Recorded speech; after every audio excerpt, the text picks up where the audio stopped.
Welcome to the Handheld Chronicles. This is a gaming podcast where my co-host and I take some time to play a handheld game and then we talk about it. My name is Jameson. And I'm Evan. And this is episode 8. So, in honor of the Super Mario Galaxy movie coming out recently, question of the day: what is a Nintendo franchise that you would want to see come to the big screen in an animated movie?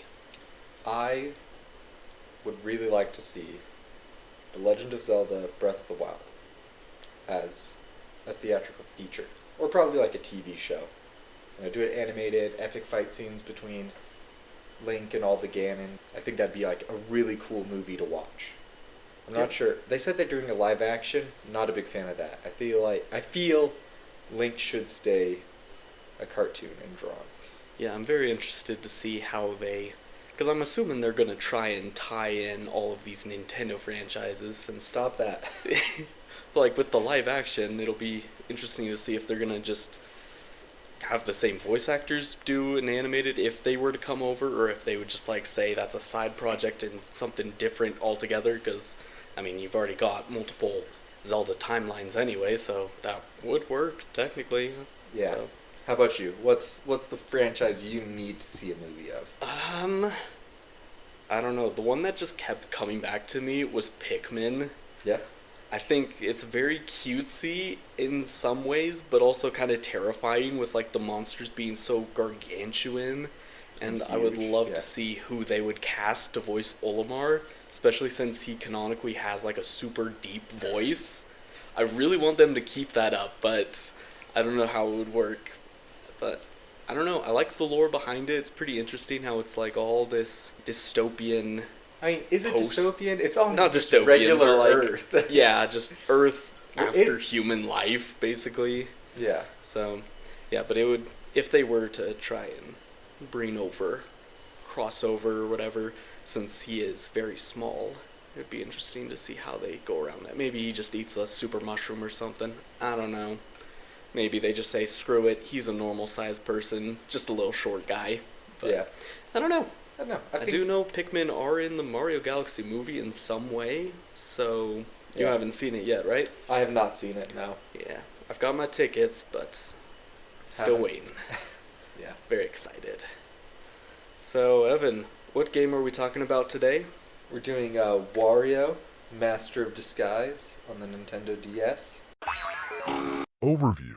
The story starts off with this very crappy animated cutscene. Yeah, it's like a slideshow basically, where Wario is just chilling on his couch watching TV, and he comes across a show starring this guy named Count Cannoli, who is able to turn into the Silver Zephyr, I think is his like thief name.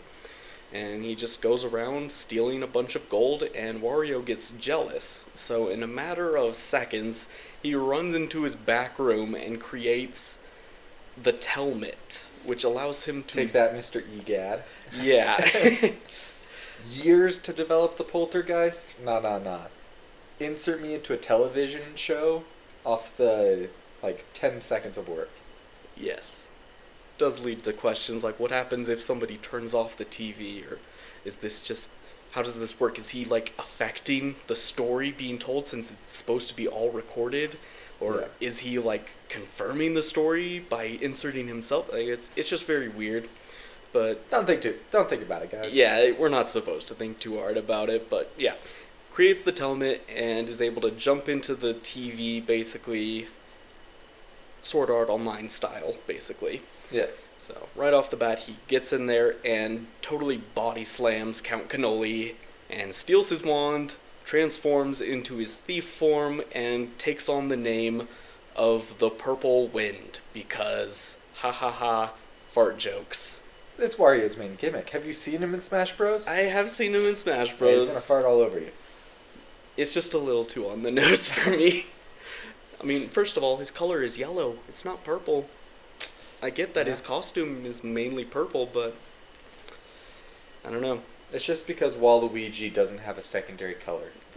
He's stuck being purple. So if you think, who's the purple Mario character? It's Waluigi. Yeah. It's not Wario. So anyways, as you go throughout the story, within like chapter 2 or 3, I believe you're introduced to this item called the Wish Stone. Yep. Where once you collect all the tablets of it, come together and you get one wish. So obviously, Wario wants this wish because he's a selfish little prick, and there's also 2 other characters. Count Cannoli is one of them who's going after this, as well as some other dude, I can't remember his name. Not an important character. He's very much a side character, honestly. Shows up less than 2 minutes later, he's gone. Yeah. He comes up every now and then. I think you have like 2 boss fights with him, but he didn't ever like steal the stage for me. He was just there. I was more interested in Count Cannoli. Gameplay.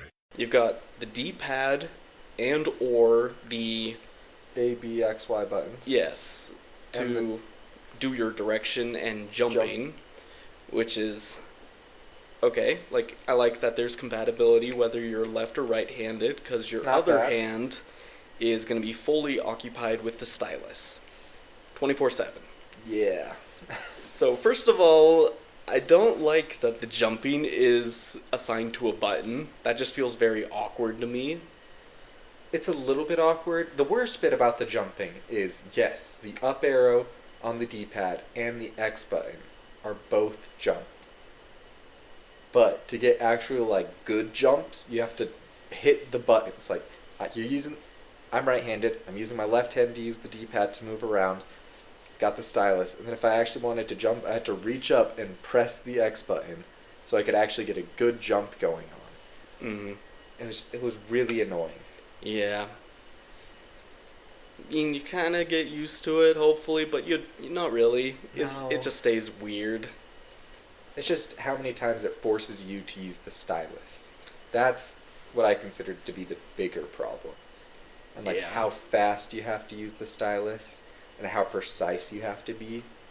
It's because the main gimmick of the game, as the title suggests, is that with the help of the wand, whose name is Good Style, fully sentient and very annoying, honestly, you're able to draw specific patterns on the screen on top of Wario to switch into a different costume, to have different powers to solve puzzles or fight enemies. So there's a total of 10 disguises. I don't know if you really count the thief one, since that's your base one, but including thief, there's 10. The thief form just lets you run faster, you get a little ram attack when you touch the screen, and you're able to jump higher. Yep. The second upgrade or costume that you get is Cosmic Wario, which was probably one of my favorites. Yeah. You're Give slower. him a gun. Yeah, you get a gun, and you can just shoot wherever you tap on the screen, so it's very easy to just take out enemies. The bullets are pretty dang fast, but your movement speed and fall speed is decreased since it's like replicating low gravity, I guess. Yeah. And as you progress, you can upgrade your disguises. Outfits, yeah. So when you upgrade the Cosmic Wario, you're able to shoot, I think, up to 3 bullets, and they ricochet off of walls. So pretty useful for puzzles, and especially taking out enemies, you can just rapidly tap the screen. Yep. Up next is the Artie Wario costume disguise. I'm going to keep saying costume, but Artie, you cannot move whatsoever. You are stuck in that position, and he pulls out an art easel where if you draw a square, you create a block that you can use for platforming, and if you draw a rectangle with a line through it, it'll create a doorway that'll transport you to the nearest save point or the beginning of the level if you haven't gotten to the save point. And if you draw a little dot, it'll create a little poop. Yes, it'll create a little poop. It does that. I don't know how much damage those little poops do, but they can be used as a weapon, I guess, yeah. But at that point, you might as well just draw a quick circle to turn into Cosmic Wario and just lay waste to the enemies. Yeah. When you upgrade Artie Wario, you get probably one of the best but worst upgrades, in that you get to draw hearts, and you just get infinite health, basically. Yeah. But that comes to the other major issue that I have with the game, is that the recognition in the game is not great from my experience. No, it was rough. You draw a perfect heart, and it says, nope, that's a poop. Like, Yeah. No, that's a box you drew. Yeah. You drew a box, right? Yeah. It's a box. So on top of not being able to move, so if you draw a heart off to the side, you can't go grab it. You have to draw them above you. The hearts are like 50-50 if it actually works. And you also are able to draw up to 3 boxes now. So that's nice for platforming. You're able to just make a quick ladder, Echoes of Wisdom style with the bed. Yep. Love that. Man, we're only down to 3 disguises. Okay. Genius Wario, pretty useless, so should go by faster. You can just find secrets in the levels. See through hidden walls. Yeah. Yeah. Not much else to it. Once you upgrade it, if you tap the screen, you get a little punching glove that shoots out from you, but Actually gonna have an attack? Whoa, crazy. Yeah. He's very slow. I think you can still jump. You can still jump okay. as him. Yeah. Pretty crappy, very situational. Sparky Wario lets you light up dark rooms, and when you upgrade it, you get to shoot 3 electricity balls in random directions. You can't choose the direction, so it's not great offensively. It's, once again, just another puzzle-based one that is not used the greatest. Walk into a dark room, that's who you turn into. Yeah. It's like, alright, this is what we're doing. And it doesn't, stay around. You have to keep tapping the screen, which stops your movement, so you can light up the room a bit, and then you can, go based off of muscle memory, I guess, but... See it, recognize the patterns, and then go do whatever it wants. Yeah, not great, but you have to have it. It's usable. It does stuff. Captain Wario allows you to float on top of water surfaces and dive down, turn into a submarine, and shoot torpedoes. Well, the upgrade lets you shoot torpedoes as a submarine. Yeah. And using him I felt was a bit annoying. Yeah? You have to, instead of your arrow buttons no longer move your guy, you have to use the stylus. But you have to move the stylus in the opposite direction you want to go. I want to go left, swipe to the right, everybody. Yeah, that It is... was just a bit annoying. Not the worst. Little critique for that guy. For sure. And you also are able to get lava-resistant pants, I believe, and that lets you use the Captain Wario in lava. So, that's okay. One of the best disguises, did you ever unlock the dragon? I did not unlock it, but I did some Googling to make sure I was ready enough for this episode. It makes you super heavy, so you'll fall through semi-solid platforms, and you can breathe fire. Yes. And then that's all I know about it. The breathing fire can be used to take out enemies, obviously, and there are also blocks littered throughout your maps for you to break through and open up new ways to go around. So, very useful, and the actual symbol you have to draw is just like a tail on Wario. So, 2 quick strokes. Super easy. Very easy to make. It's a lot easier than pulling out Arty Wario, where you gotta get a full-on... Square? Yeah. Dude, the amount of times I'd accidentally summon myself into Art Wario, terrible. I'd like to be an astronaut, please. Lets me draw a little space helmet. It's like, oh, you drew a box? That's Art Wario. Yeah. They really, the L and R buttons are not being used for anything. I don't know why they couldn't have just let you use those, Lego game style for free play, where it just shuffles you to the next one. Yeah, and then if, you want to be one, halfway down the line, you can then still draw its image. That's perfectly fine. Or just, have all 10 symbols up on the top of the screen, very small, because they all have their own unique symbols. They do. So just, tap that, boom, you're quickly into it. There's so many better options than just drawing it on the screen. They really went too heavy into the whole touch screen, and I don't know why they tried, because it's not great. No. It's not the greatest. So, finally, let's knock out the last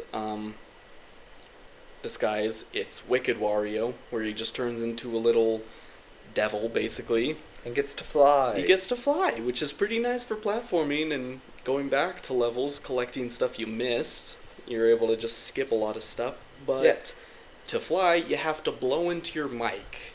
And when you are flying, your movement is very bad. So it's not as great as it seems, and you're not even able to attack in this form.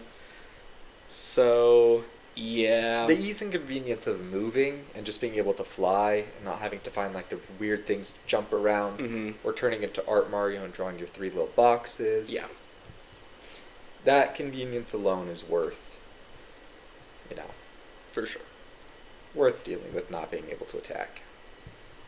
I guess the upgrade you get for it lets you have a little bit more mobility, but that just feels like a little bit of a waste. I mean, sure, you're unlocking this very late in the game, since it's kind of broken for platforming, but just a little attack would be nice, or like some sort of shield, I guess, being able to not get screwed over when you're trying to just move around a bit.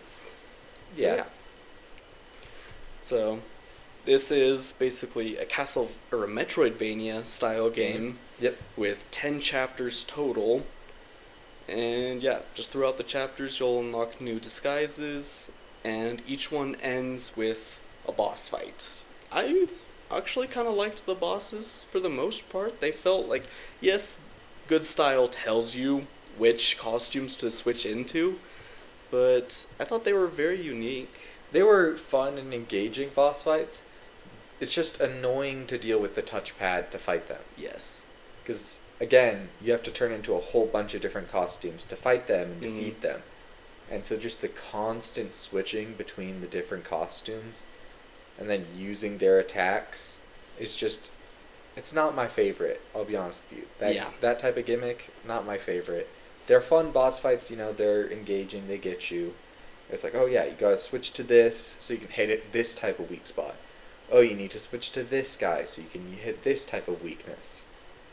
It's a fun and engaging, but it's just annoying to switch between all the costumes all the time and have to deal with that. Yeah, especially when they need you to rapidly switch. Yep. I don't know which chapter it is, but instead of a boss fight, it's a foot race basically.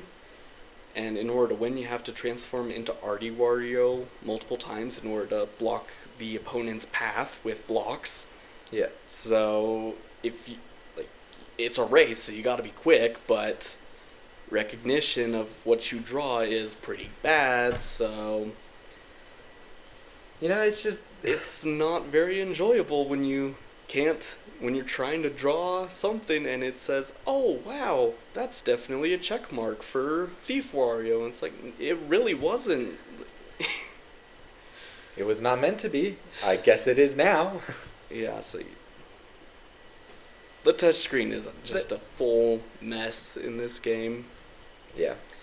It's really pushed onto you way too often. There's no way to toggle it on or off, so...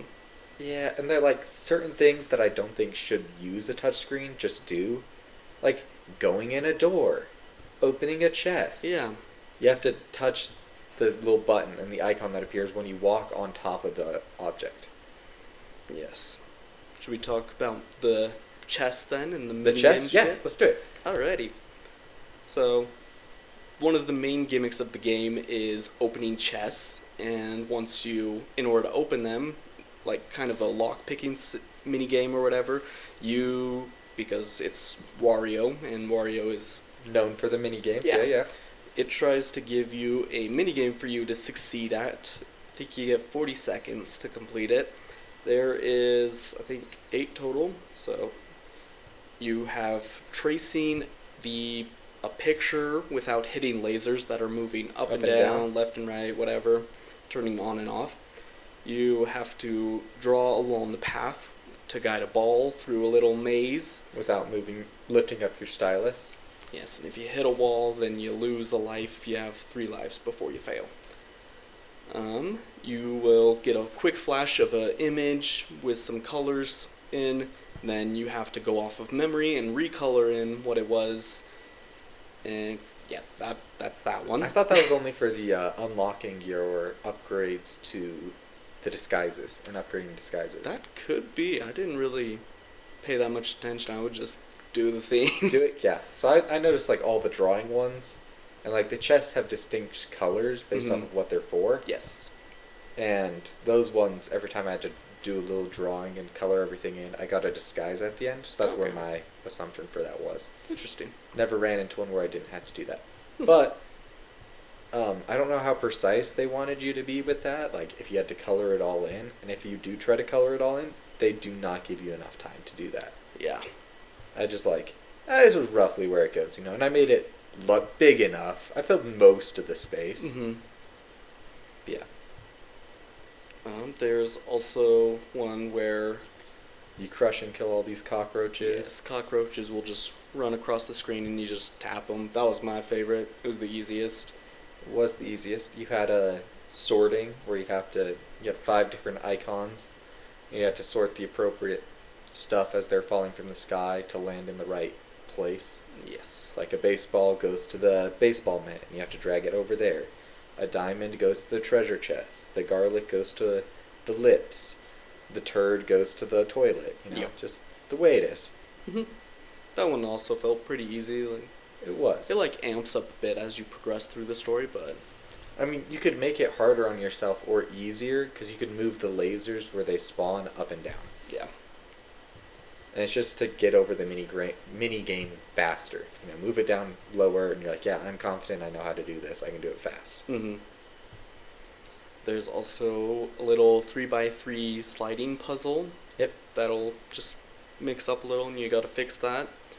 A quick dot to dot, which most of the time just like spelled out the Wario's W. So. Yep. That one also I really liked because it was just like quick muscle memory to draw the thing super quick. Yeah. But if you do fail or if you run out of time, run out of lives, whatever, it'll kick you out of the minigame, throw some bombs. You have to wait for the bombs to explode, wait for the chest to then close, and then you can try again. Yeah. Which was pretty annoying, especially when all you get from these are just collectibles, aside from the map to the place you're at, or upgrades and costumes, like you were saying. Yeah. There was no use for the collectibles because it says, hey, you got this, which is worth this much money. So it's like, oh, okay, cool, like that's a lot of money, but there's no reason. The money doesn't do anything. It's worthless. Unlike in Luigi's Mansion. Yeah, like Luigi's Mansion, it's like, yeah, it's pretty much useless, but at least at the end of the game, it's like, hey, here's your ranking based off of the money. How much money you were able to collect. I don't think there's anything in this. It's just, there's a little counter, so you can go for a different high score when you come back again. Yeah, but when you replay the levels, go for a higher score. Yeah. I mean, if you want to go and collect every piece of treasure, but once you find out that there's no other reason to, I just didn't care. Yeah. Even though I am like a lot of a big completionist, I couldn't be bothered with these dumb mini games. Yeah, it wasn't worth it. 40 seconds, and there's a ton of them. So yeah. And then you also get like graded on how fast you beat the level. Yeah. So it's like timing you the entire time, and you can just look up at the top of the screen. It's like, oh, I've spent 20 minutes in this level. Oh, I've spent not the best way to do that, guys. And they're pretty long levels. They are. And it's like, on the DS, so you are actively, turning this on, playing for a bit, and then turning it off. Yeah. I think they tried to compensate it with, like, already Wario being able to just quickly transport you to a save point if you had to, like... But then you have to backtrack all the way. Yeah, it's... Not enough save points is the answer, is what I'm getting at. There was not nearly enough save points. Yeah. I liked how the map would like give you a little red flash to indicate that you should go to this room. That was pretty helpful. But yeah, 10 levels. I think the first level, by the time I finished it, it like took me 30 minutes, and my timer for actual playing was 7 minutes, because there's a lot of just fluffed out dialogue. Mini-game, yeah. It is really painful, especially in the first few bits where they're trying to explain every little thing. That's happening? Yeah. You don't go one room without getting interrupted with some tutorial or dialogue. Yeah, it's like, oh, this is what you're supposed to do now. Yeah. They're really trying to, like, flesh out this whole wish stone lore, but it's like, dude, I don't care. Like, a wish stone is a wish stone. Like, what else do you need to know from it? You don't need to give me this whole background and everything. Like, just let me play. 23 minutes dedicated to just text is way too much. Have you seen Scarlet and Violet, though? That's like... I was going to say, the only other one that I've really had an issue with was Legends Arceus. That one took me like 2 hours to like actually feel like I was free. But even when you get free in this game, you're not really having fun because of the touch controls. Everything feels sluggish and slow. Like, the only disguise that I think you have like good speed is the Thief Wario. Everything else just slows the game down, unfortunately. Yeah. Like, especially with the Captain Wario, like you were saying, you have to swipe every row in order to move across water. You want to move forward 5 pixels? Make sure you move... Yeah, not great. Yeah, not the best design of the game. They did a good job in the museum level, which is level 3. Oh, really? I didn't like that one. I've got some complaints about it, but the nice thing about it is every time you replay the level, the security questions that you have to answer are different. They have a question for each artifact that exists in the museum, and you can pick that as its answer for all the questions. Yes. Which does mean sometimes you get the same question 3 times in a row and you know the answer. But, you know. Yeah, but I just don't like how you had to, like, actually pay attention to all the exhibits in order to find the answers. It was like, halfway through I figured, I'm just going to look up the answers online. I can't be bothered to stop my horrible gameplay in order to find the answer to this question. And it required you breaking out an actual notepad to write down the museum exhibits and what answers could be used from those exhibits. Yes, I don't know how many like unique bosses, but that was another boss where, like the race one, it's not like an actual boss you fight. Instead, you just have a little trivia round at the end in order to beat up, quote unquote, the boss and finish the level. Yeah, I don't know. I thought it was nice that they're like, oh, we made lots of different questions, so it's not the same answers every time. But then you actually have to pay attention to the game, so that was my downside to that. I was like, you know what, I'm going to give them a good job. They did great. Yeah, I would have liked if it were just multiple choice. I feel like that would have been better. So it's like they give you 4 options of things you have seen in the museum already. Yeah. And you just, I don't know. Instead, you have to spell every letter out Scribblenauts style. Yeah. Quality. When you're actually in the levels and going about it like not in the real world, the sprite work is really good. Yeah. Very pleasing to look at. Music's fine, but just the sprite work is very sprites impressive. Look great. It's the world looks fun. It looks enjoyable. Yeah, pretty much every level has its own unique design and atmosphere, which was very nice. Yeah. I really liked the enemies too. They were very wacky and something that I would definitely figure would be in a Wario game. You got, I think, episode Giant 4. Fat rats. Oh, I was thinking the dolphin. Okay. I like the dolphins. Like, you got the Afro dude who, or the statue one who shoots lasers out of it. Just so random. No weird enemies. Very fun. Yeah. But yeah, again, the real world, when it like jumps out of that, mainly just the beginning and ending cutscene of the games are not great, but you're spending most of the time in the TV. So. Yeah, Wario is a static image put on top of another image slowly moving around, and you're like, it's not good, guys. It does not look like he's interacting with his environment. My favorite's when he goes in to build the helmet, he just walks in front of the door and then just vanishes. That was pretty great. Yep. They couldn't bother to really make it look like he was going inside. They just, boop, he's gone. He disappeared. Yeah.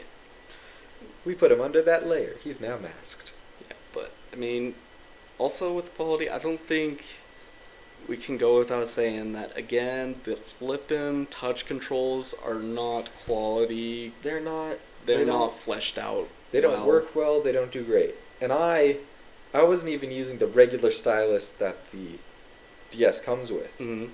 I grabbed an actual pencil. It's a knockoff Apple Pen. I'll be honest with you guys. That's what it is. And the DS recognized it. It's like, oh yeah, this is a device you can write with on this. It's perfectly valid. And so that's what I was using. And it felt so much better because it's nice and it's big enough. Fits in my hand. It's not itty bitty little tiny stubby thing I'm trying to draw with. And I was using that, and it's still ridiculous to try to draw the images they want you to. Yeah, it definitely holds up with today's standards as far as like visually. Visually, you know, like it's up there with Castlevania. Or no, that's a stretch. Castlevania definitely does better with a lot more shading and stuff. But yeah, this one, it's very colorful. It's colorful. It's pretty. It's got nice pixel art. It's not the greatest pixel art I've ever seen, but it's okay. It's good. It does the job. Yeah.